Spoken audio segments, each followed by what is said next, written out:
அஸ்ஸலாமு அலைக்கும் வரஹ்மத்துல்லாஹி வபரகாத்துஹு. இன்றைய கேள்வியை பார்க்கலாம். சிறந்த சதக்காக்கள் எவை எவை?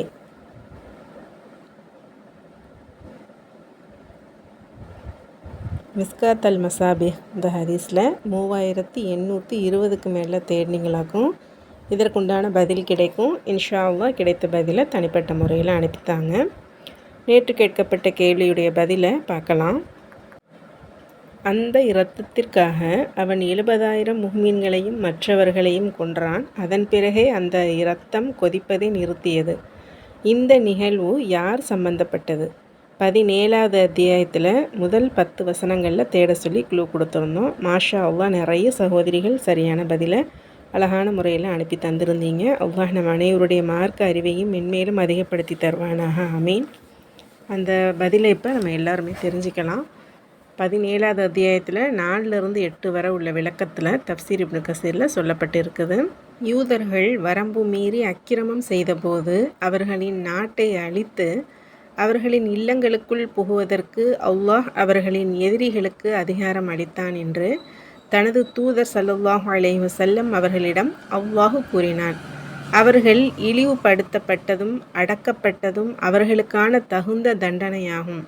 உமது இறைவன் தனது அடியார்களுக்கு ஒருபோதும் அநீதி இழைப்பவன் அல்லன். அவர்கள் வரம்பு மீறி பல நபிமார்களையும் அறிஞர்களையும் கொன்றனர்.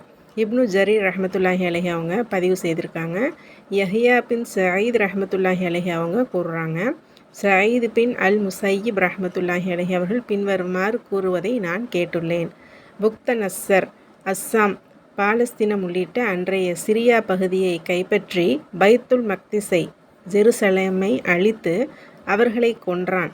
பின்னர் அவன் டமாஸ்கஸுக்கு வந்தபோது ஒரு பாத்திரத்தில் இரத்தம் கொதிப்பதை கண்டான். இது என்ன இரத்தம் என்று அவன் கேட்டதற்கு, எங்கள் முன்னோர்கள் இவ்வாறு செய்வதை நாங்கள் கண்டோம் என்று அவர்கள் பதிலளித்தனர்.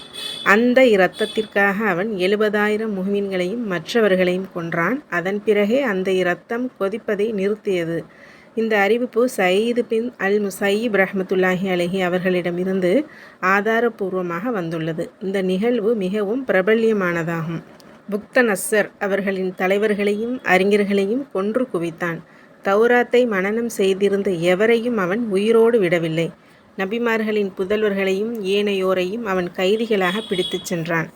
இங்கு குறிப்பிடுவதற்கு நீண்ட நேரம் எடுக்கக்கூடிய பல காரியங்களை அவன் செய்தான். இதன் மூலம் புக்த நஸ்ஸர் அப்படிங்கிறவன் தான் இந்த செயலை செய்தான் அப்படிங்கிறத நம்ம தெரிஞ்சுக்கிட்டோம். அல்ஹம்துலில்லாஹ். தொடர்ந்து இணைந்திருங்கள். தினமும் ஒரு இஸ்லாமிய கேள்வியையும் அதனுடைய பதிலையும் இன்ஷா அல்லாஹ் இதன் மூலம் அறிந்து கொள்ளலாம். சப்போர்ட் பண்ணி சப்ஸ்கிரைப் பண்ணி ஷேர் பண்ணுங்கள். அல்ஹம்துலில்லாஹ். ஜஸாக்குமுல்லாஹு ஹைர். அஸ்ஸலாமு அலைக்கும் வரஹ்மத்துல்லாஹி வபரகாத்துஹு.